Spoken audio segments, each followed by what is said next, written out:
আলু কেটে ধুয়ে নিয়েছি, পনিরটা কেটে নিয়েছি, আমুল পনির। এদিকে কড়াই বসিয়ে দিয়েছি, দিলাম তেল,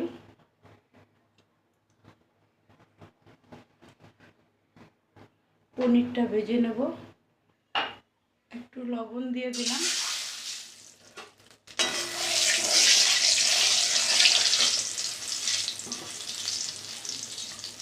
আর পনিরটা ভেজে নেব।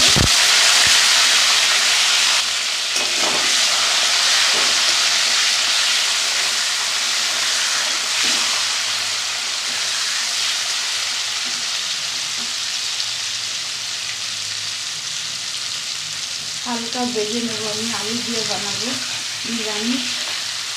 আর আজকে আমাদের শনিবার, বড় মার বাড়ি গেছিলাম, তার জন্য বন্ধুরা আমরা নিরামিষ খাচ্ছি।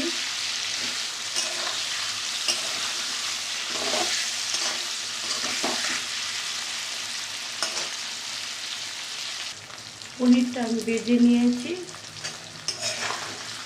দেখো হালকা বাদামি কালার করেছি। এবার আলুটা ভেজে নেবো ওই তেলের মধ্যে। অল্প লবণ দিয়ে দিলাম, একটু হলুদ দিয়ে দিলাম,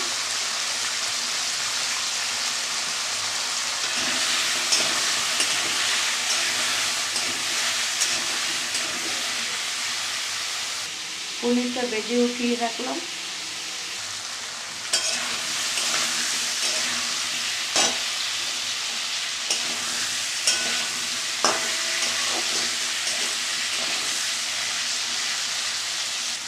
একটু ঢেকে দিলাম,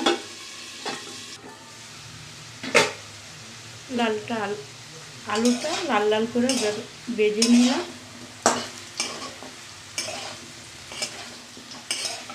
আলু ভাজা হয়ে গেছে, এবার নামিয়ে রাখবো। আলু ভাজার তেলের মধ্যে আর একটু তেল দিয়ে দিলাম,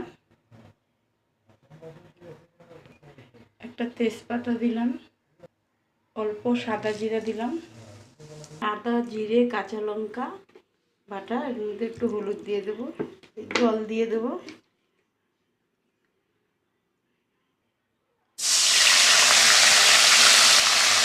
হলুদ দিয়ে দেবো পরিমাণ মতন, লঙ্কার গুঁড়ো দিয়ে দেবো,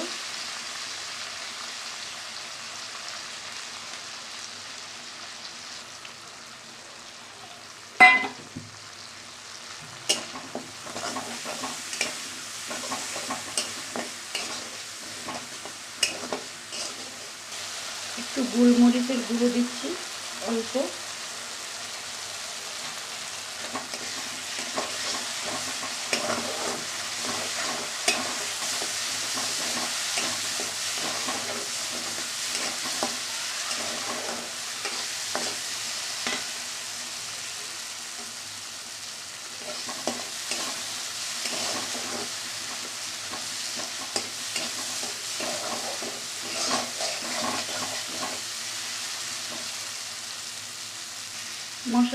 মশলাটা তো কষানো হয়ে গেছে।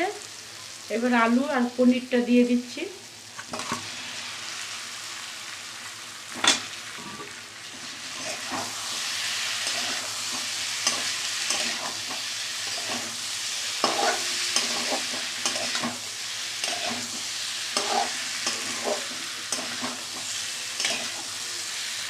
লবণ দিয়ে দিলাম পরিমাণ মতন,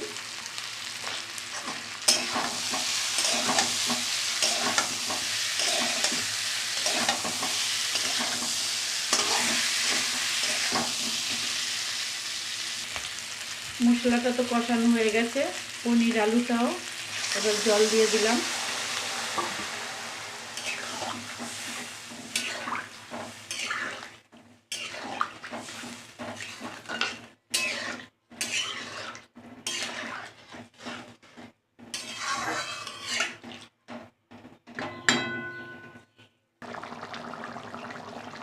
নিরামিষ আলু পনিরের তরকারির মধ্যে একটু চিনি দিলাম, অল্প একটু পরিমাণ মতন,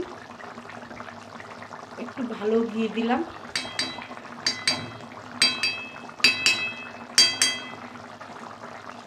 একটু সানরাইজের গরম মশলা দিলাম,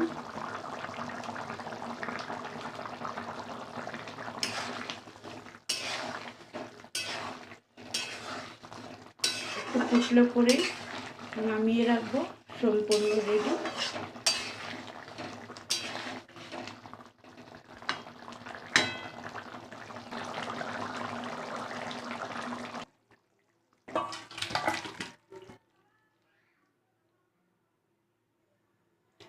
তরকারিটা আমার রেডি।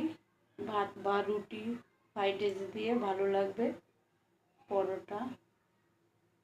আজকে দেখো আমি কি কি বানাতেছি। কড়াই তো গরম হয়ে গেছে, আমি তিল বাটা করব, তার জন্য তিলটা ভেজে নেব।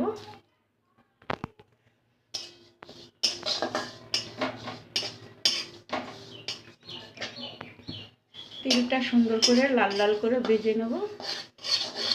এই তিল বাটা খুবই ভালো খাওয়া, আর নিরামিষ তো চলবে, আমরা তো গরম ভাতে খাই।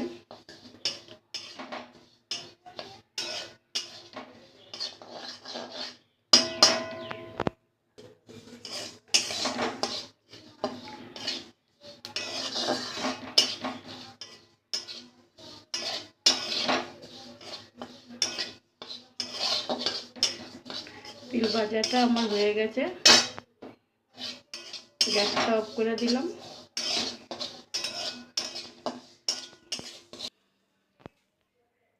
দুইটা শুকনো লঙ্কা দিয়ে আর লবণ পরিমাণ মতন দিলাম, একসঙ্গে বেটে নেব। তিল বাটাটা আমার হয়ে গেছে, এরকম বেটেছি। গরম ভাতে নিরামিষ ভালো খাবার। দেখো আজকে তিল বাটা হয়েছে, পনির আলুর তরকারি হয়েছে,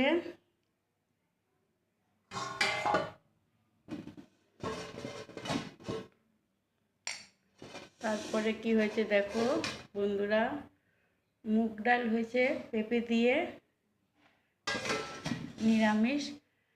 আর সাথে আলু সিদ্ধ, পেঁপে দিয়েছি ভাতে, আর এর মধ্যে ঘি আছে, ঘি দিয়ে খাবো। আজকে আমরা বড় মার বাড়ি গেছি, তার জন্য নিরামিষ খাবো, শনিবার। আর ভীষণ ভিড় হয়েছে, রান্না বান্না কি করব, তাড়াতাড়ি করে ভাত খেলে শান্তি আমাদের।